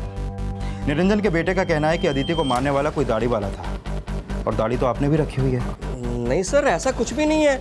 उस रात दुकान के बाद मैं तो शहादरा चला गया था। सर एक बात पता चली, ये माला और श्रीधर का किसी तांत्रिक से काफ़ी मिलना जुलना है। तांत्रिक? जी सर, उनकी शादी को 8 साल हो गए हैं लेकिन उनके घर पे कोई बच्चा नहीं है। सर कहीं ऐसा तो नहीं कि अदिति का मर्डर किसी बली वली के चक्कर में किया गया हो? ये देखिए सर, ये उस तांत्रिक की फोटो है। हाँ साहब, हम उस बाबा से मिलते थे अपने गोद भरने के उपाय जानने के लिए, लेकिन साहब उस बाबा ने हमें कभी भी बली वली का उपाय नहीं बताया। सिर्फ बली का उपाय नहीं, अदिति के मर्डर वाली रात को वो खुद बलि देने आया था वहाँ पर, इसीलिए मर्डर वाली रात को तुमने उसे फ़ोन लगाया था। तुम वहाँ नहीं थी और श्रीधर भी वहाँ से निकल गया था। नहीं नहीं साहब, ऐसी कोई बात नहीं है साहब, वो बाबा तो बली वली में विश्वास ही नहीं रखते और साहब निरंजन हमसे ज़्यादा उनमें श्रद्धा रखता है। निरंजन? जी साहब, उस निरंजन ने ही तो मिलवाया था हमें बाबा से। सर हमने ही श्रीधर और माला को उस तांत्रिक बाबा से मिलाया था, लेकिन उसके कुछ समय बाद हमने उस तांत्रिक बाबा के यहाँ जाना छोड़ दिया था। लेकिन तुम मुझसे मिलते क्यों थे? सर हमें कुछ अच्छा काम नहीं मिल रहा था, घर का खर्चा बड़ी मुश्किल से चल रहा था, तो हमने सोचा कि शायद बाबा के उपाय से कुछ चमत्कार हो जाए, हम दिल्ली में अपना घर खरीद सकें। लेकिन सर कुछ समय के बाद हमको लगने लगा कि वो तांत्रिक बाबा हमको छल रहा है। छल रहा है या फिर कोई तंत्र मंत्र का उपाय बता दिया था उसने और तुझे भी लालच आ गया कि एक रात में करोड़पति हो जाएगा? सर आप कहना क्या चाह रहे हैं? वही जो तू समझ रहा है। कहीं ऐसा तो नहीं है ना कि अदिति का खून किसी तंत्र मंत्र के चक्कर में हुआ और तूने ही अपनी बेटी? नहीं सर, अगर उसने हमारी बेटी की बलि के उपाय के बारे में कहा होता हम उसको वहीं काट डालते। अच्छा, और अदिति का गला किसने काटा? उस तांत्रिक ने या फिर तंत्र मंत्र का उपाय बताता था ना वो? तू ये बता कि उसने किसको उपाय बताया, तुझे या फिर श्रीधर और उसकी बीवी को? आर्थिक तंगी से जूझता निरंजन जल्द से जल्द अमीर बनने की मृत तृष्णा में अपनी कमाई का एक बड़ा हिस्सा एक तांत्रिक की दक्षिणा में खर्च कर रहा था। वो सोच रहा था कि वो तांत्रिक उसकी जिंदगी में एक ऐसा चमत्कार कर देगा जिसके बाद वो रातों रात अमीर बन जाएगा और दिल्ली जैसे शहर में उसका अपना घर होगा। लेकिन सच्चाई ये थी कि अपने परिवार की बुनियादी जरूरतों को पूरा करने के लिए उसे 16-16 घंटे काम करना पड़ रहा था। पर क्या कोई बाप अपनी गरीबी के बोझ को कम करने के लिए अपनी ही बेटी को मारेगा? या फिर जल्द से जल्द अमीर बनने का कोई झूठा भ्रम उसे ऐसा करने के लिए ललचा देगा? अदिति के मर्डर में जितनी निरंजन की भूमिका शक के घेरे में थी, उतना ही शक श्रीधर और माला पर भी किया जा रहा था और यह जानने की कोशिश भी की जा रही थी कि कहीं उस तांत्रिक के छलावे में आकर उन्होंने अदिति का मर्डर तो नहीं किया था। और इस राज को जानने के लिए अब उस तांत्रिक की भूमिका को भी टटोला जा रहा था। कैसी बात कर रहे हैं आप? हम किसी को बलि का उपाय नहीं बताते। लेकिन मुझे लगता है कि तूने बताया है, या तो श्रीधर या उसकी बीवी को या फिर अदिति के बाप निरंजन को। खैर सच क्या है वो तो हम उगलवा ही लेंगे। नवीन लेके चलो इसको। ऐसे कैसे आप किसी को ले जा सकते हैं? देखिए हमारी बात सुनिए, क्या कर रहे हैं आप लोग? देखिए तांत्रिक बाबा के साथ साथ माला, श्रीधर, निरंजन सबको टटोला जा रहा था और अब अदिति के भाई से भी उस तांत्रिक की पहचान करवाई जा रही थी, लेकिन कुछ भी साफ नहीं हो पा रहा था। निरंजन के भाई अविनाश, पड़ोसी सिकंदर बाजवा सबको इन्वेस्टिगेट किया जा रहा था। और अब एक बार फिर से पुलिस ने इस पूरे केस को रिविजिट किया।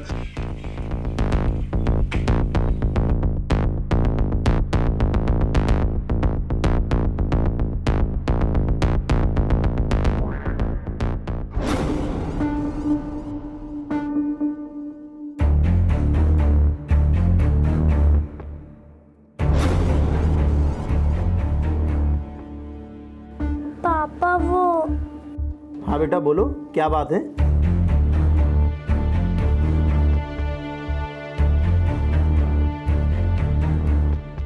क्या बात है बेटा? कुछ कहना चाहते हो हमसे? बोलो। उस दिन अदिति के पास 600-700 रुपए थे। आइसक्रीम वाले ने भी उसके पास पैसे देखे थे और उसके स्कूल से भी ये बात कंफर्म हुई है। और उसके एक दिन पहले भी उसके पास 100 के नोट मिले।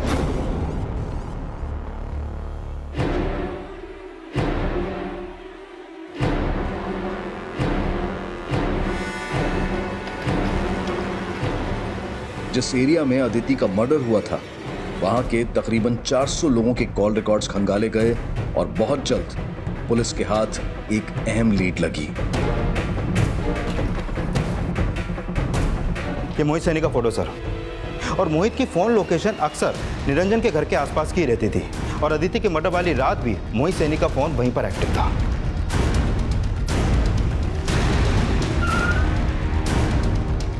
सर मैंने क्या किया सर? सर मैंने क्या किया सर?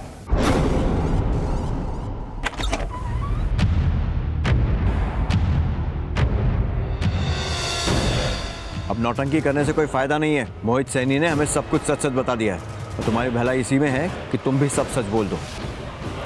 हमसे बोलोगे? हमें लगा कि मोहित सैनी के पास काम करके हम अपने पति का हाथ बटाएंगे, लेकिन निरंजन जी के पास तो हमारे लिए टाइम ही नहीं था, ना ही बच्चों के लिए।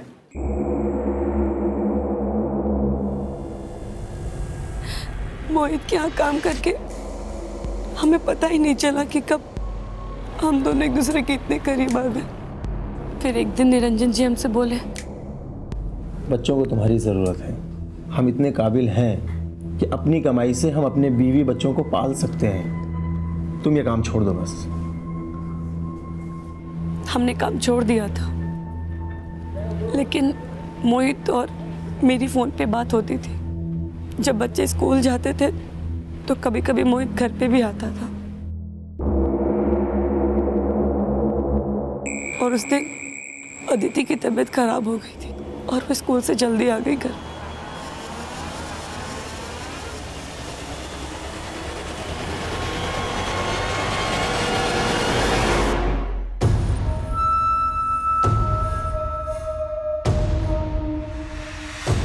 अदिति अपने पापा को कुछ ना बताए, इसीलिए हमने मोहित से पैसे लेके उसको दिए थे। वो तब तो चुप हो गई थी, लेकिन हमें लग रहा था कि कहीं वो अपने पापा को सब कुछ बता ना दे। अरे इसका परीक्षा आ रहा है ना, इसीलिए परेशान हो रही है। हमें लगा कि अगर निरंजन को सच पता चलेगा तो उनका गुस्सा इतना खराब है वो हमें जान से ही मार देंगे। हमारे पास दूसरा कोई चारा नहीं था। उस रात जब अदिति पंकज के साथ टीवी देखने गई,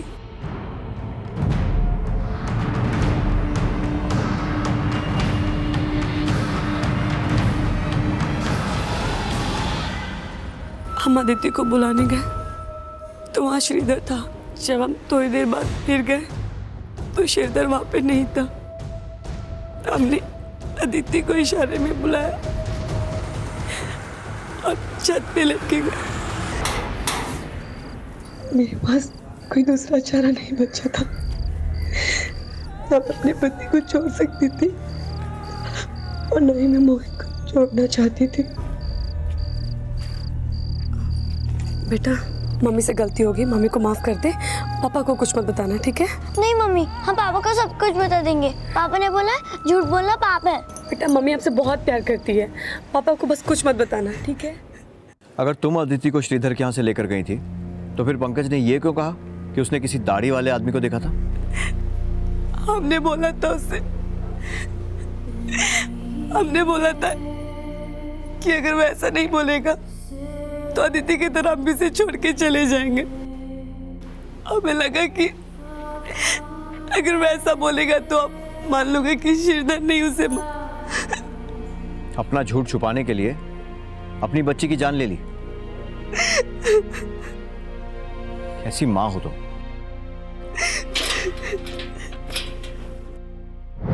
माना कि दया ना अच्छी मां बन पाई और ना ही अच्छी पत्नी, लेकिन क्या निरंजन अच्छा पिता और पति बन पाया?